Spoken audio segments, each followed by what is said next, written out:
Hey guys, Matt Burnett with Allegiant Canine. I'm out at Riverwalk Park in Columbia, Tennessee this morning, and I'm already seeing some people walking their dogs and stuff. This is a really popular spot for people to bring their dogs and to practice walking because there's plenty of shade. First of all, there's lots and lots of paved trails. There's some trails that are not paved.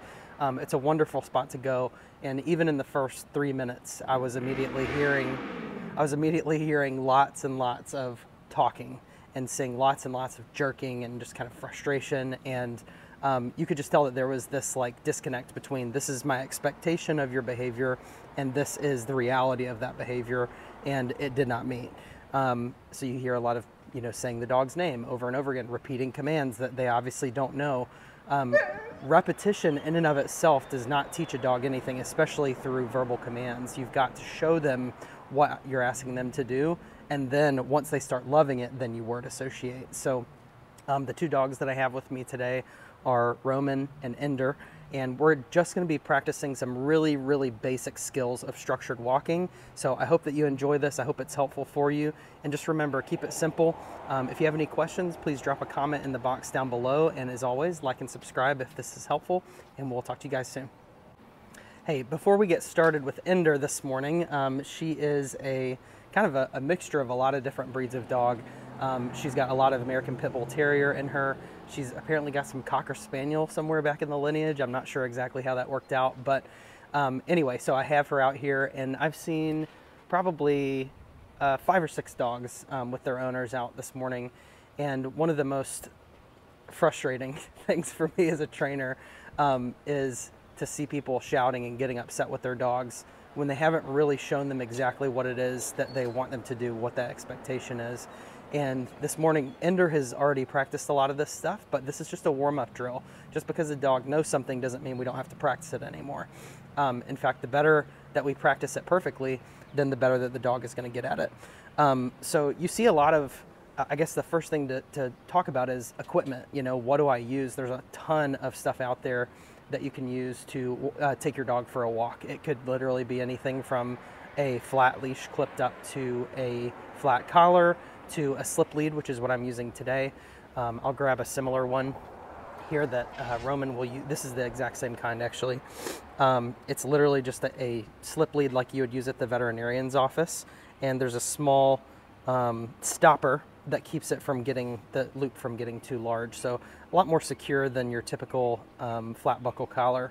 That being said, you can use this to put on pressure, but you have to teach the dog how to turn off that pressure prior to doing that, because if you don't, it's not super fair. So a lot of times you'll see people with harnesses and things like that, and I'm not so much against a tool in and of itself as I am wanting to ask a question of what is the goal with that specific tool, okay? And one of the things I see a lot is people are trying to give leash pops on a harness. The problem with that is the harness is not designed to minimize the surface area of that little pop. So what happens a lot of times is you hurt yourself. You're literally popping the whole time, and the dog is just going, okay, I don't really know what you're trying to do. It's information, but you haven't shown them what to do with it. So what I'm going to do really quick is start off with the very first exercise that I do on the leash with any dog, which is the turnabouts. And I do that in 3 phases. Once I get my equipment right, which I would typically go with like a slip lead or an acclimated 2.25 millimeter Herm Springer prong collar that the dog has acclimated to, they have been conditioned to. And so there's a lot of stuff out there about how to do this. I always try to break it down in 3 individual sections to make it simple. There's 3 things that I'm looking for on the structured walk. A is I want a nice loose leash, and as you can tell, we're just standing here right now, and Ender is just existing. There's plenty of stuff going on, but her job is to just be. She doesn't have to do anything. She doesn't have to offer anything. She just needs to be at the end of a loose leash. Good girl. So yes, very nice. She came up and sat. She's doing so good. So a nice loose leash. The second thing is when I come to a stop on the walk, I want that dog's butt on the ground as soon as possible. So that creates that auto sit, all right? The last thing is attention to handler. That means that there she goes. She's starting to vocalize a little bit. No. Yes. Good job. She sat as soon as I said no, and she stopped whining. Yes. Yes, good girl. Get the pieces. Oh, she's stretching. She's stretching. Yes, that's her calming signal. Her primary calming signal is she loves to do that little stretch. Come here, booger. Good girl. She's not really super into the food right now. I think she's more geared toward the physical touch, it looks like. Good girl. You want to try some? That's your kibble, so good girl. And she went ahead and laid down. So what you'll notice is that if you start to work with the dog a little bit, they're going to start to offer you things in redirection from a no or leave it or easy or out, whatever the negative marker is that you use. They'll offer you something in return, and when they do, you got to pay them for that. So for example, she's up right now. She's just standing here wagging her tail. I'm just going to redirect here. Let's go. Good girl. Good girl. No, leave it. Good. Good job. Let's go. Good. Good girl. And she doesn't want the kibble, which is fine. That's not super surprising to me. But ultimately, like, there's a lot of stuff that is competing for her attention out here in the world. If she is, let's say she's looking at something like she is right now, she can choose to focus on that. And if I keep giving her these negative markers without actually giving a correction, then what will happen is my word power will start to crash. So ideally, what you want to do is anytime that you're going to give that negative marker, you also need to give a little correction in correspondence to that, okay? So I'm going to start off phase one here is just literally going down and back, okay? So I'm actually going to move this down here just a little bit. I'm going to try to not go too far from the camera. And we're literally, I'm going to keep the leash nice and long here. I have the stopper kind of pushed up here by her neck. Come here, booger. Booger bear, booger bear. Yeah, you're very distracted today, huh? Yeah, that's a good girl. Oh, I love you. Look at that little belly. Yeah, that's my girl. Let's check your little lump on your foot. I think it was bleeding earlier. Oh, you don't want me to mess with it, do you? All right. So what we're going to do is we're going to start off long. And for phase one, I really want to get the dog acclimated to the idea that I'm actually going to start letting them correct themselves a little bit, all right? So as I make that turn, I'm going to give the cue, let's go. And as soon as I do that, I'm going to do a 180 back the other direction, and they're going to correct themselves, okay? Let's go, Ender. Good. And as soon as she starts to walk in front, let's go. Good. Let's go. Notice I'm not actually doing anything with my arm or my hand. Let's go. And I'm going to turn opposite, whatever direction she's on. Let's go. Good girl. Very good. Let's go. Good. All right, that was 3 in a row of feeling nothing at all on the leash. And then I'm going to come to a stop here. I'm going to lure her into a sit while giving a little bit of upward leash pressure. Yes. Oh, you ate it. That's a good girl. All right. So that was step one. It's literally just teaching the dog that there's a reason for that pop, and they are the reason. They are creating the correction themselves. So if I can teach a dog that by letting them hit the end of that leash a couple times, then I'm in a good position because that means I didn't have to do anything other than make that turn, all right? Phase two is I'm gonna just take the leash and I'm gonna go like this and fold it in half, all right? And I'm gonna take my thumb here and just put it in that loop, and then I'm gonna grab it, all right? Again, make a loop, stick the thumb in and grab it. All right, and then I'm going to take the rest of this and just hold it in my pointer finger here. So now I have half the leash that I had before, but I'm still expecting her to anticipate those turns, okay? So I'm going to say, let's go. Very nice, let's go. Notice I'm only using about 20, 30 feet here. Let's go. Good.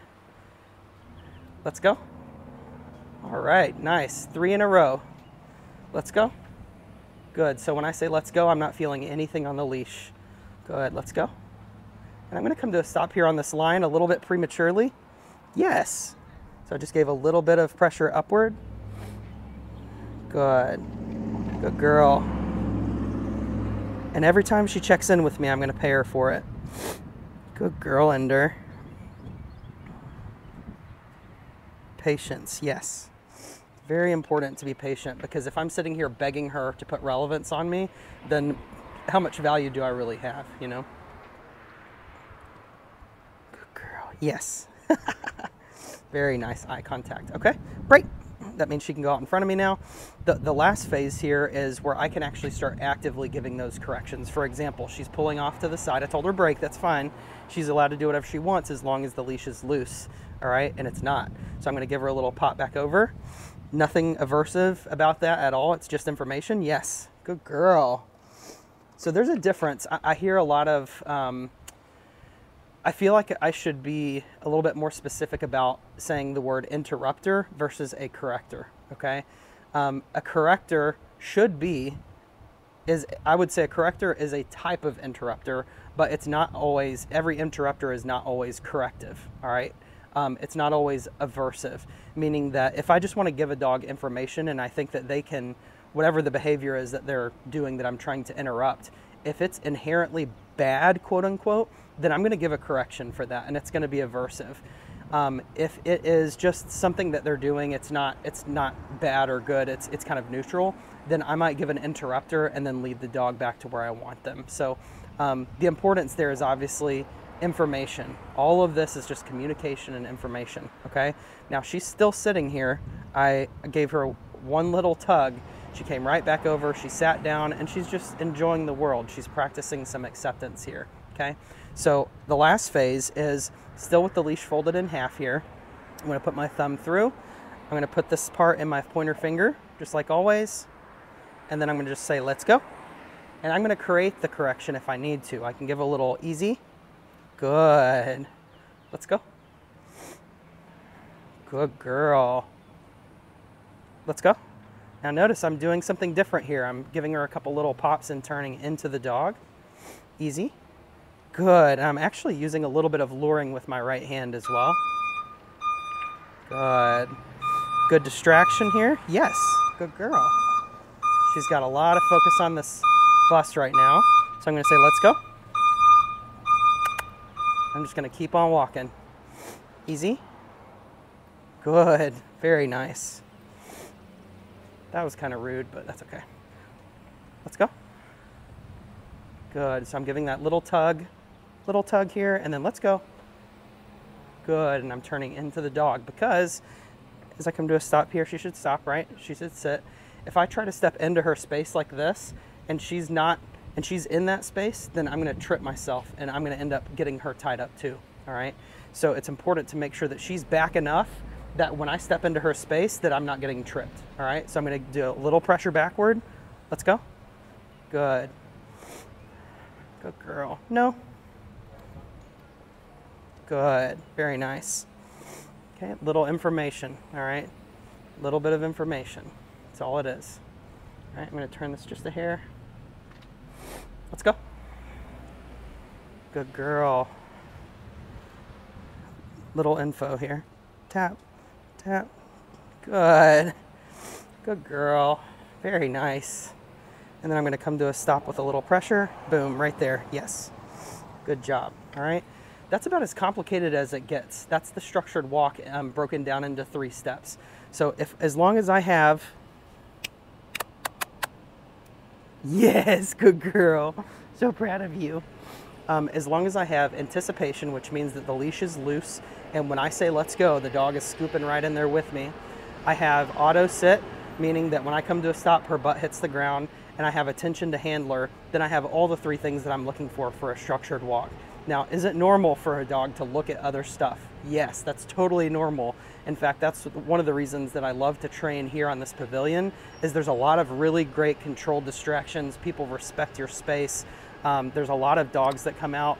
Now I've seen probably 10 dogs this morning, and every single iteration of that, Ender has to actually choose to put relevance on the handler instead of on what she wants to focus on. So that's pretty important, right? Like, you need to have the ability to not only say, this is what I want you to focus on, but whenever you don't focus on it, this is the consequence of that. And whenever you do, this is the payment. That it always comes back to that balance between the two, okay? So anyway, if you guys have any questions, let me know. You can drop a little comment below, and we'll talk to you guys soon.